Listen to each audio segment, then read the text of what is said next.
Gikaintapan sa mga nalambigit sa droga o sa mga kriminal ang riding in tandem tungod kay dili gyud nila binlan o kinabuhi ang ilang target.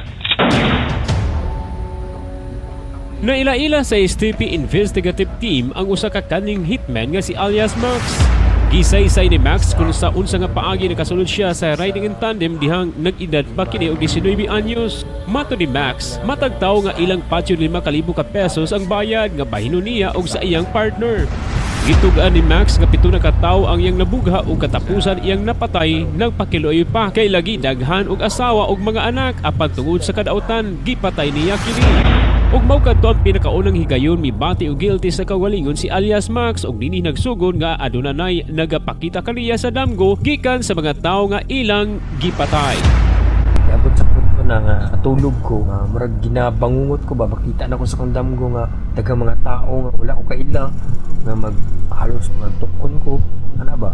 Napagani nga dagan sila, siguro mga kalag siguro to. Pagkaisahan ko nila ba, ako na ginahinay kong atras kay sige nagduol sa ko, lain kayo lang mga postura niya, hindi na ko masabtan kung saan yung mga tawanan niya, mga tingog, mga lain kayo ba. Ang likod sa ko ang ginatrasan is bangin na ba? Antod niya sa punto nga nahulog ko, kantaasa. O to nga nakamata ko, urong ko ba? Dili sa yun ang pagkalas ni alias Max sa ride-in tandem tungod kay siya na mismo ang nahimong target ug tuod man wala dangti og dugay nakuha na gyud siya sa mga armado. Nakumatusulod sa Davao Medical Center karon SPMC na si Max human milapo sa spinal cord ang bala sa pistola ug dugang pangagitibasyon siya sa pantog. Nagungaw sa kamatayon si Max dihang unang higayon nakasangpit siya sa pangalan sa Ginoo pinagi sa hunahuna. Ito na ko na first time nasampit kinasingkasing ang Ginoo.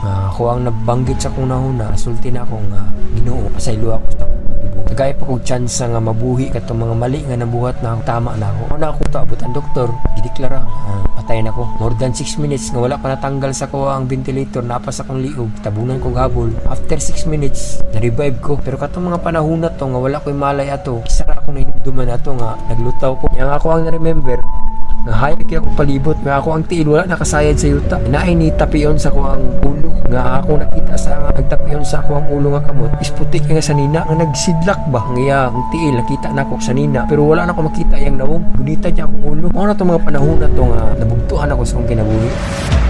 Usa nakaparalisado si alias Max apan mao kini ang nag-abli sa putahan aron mas mailan pagyud niya ang Ginoo pinagi sa sudiyang higala nga kanihing partners in crime.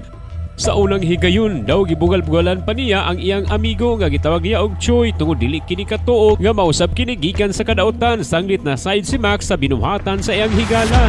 Wala kapugi ni Max ang pagtulo sa luha sa iyang mga mata dihang mituhog ang pulong sa Dios nga gipaambi ni Choy kaniya hangtod na ginulsol kini og gidawat si Kristo isip man luwas og Dios sa iyang kinabuhi.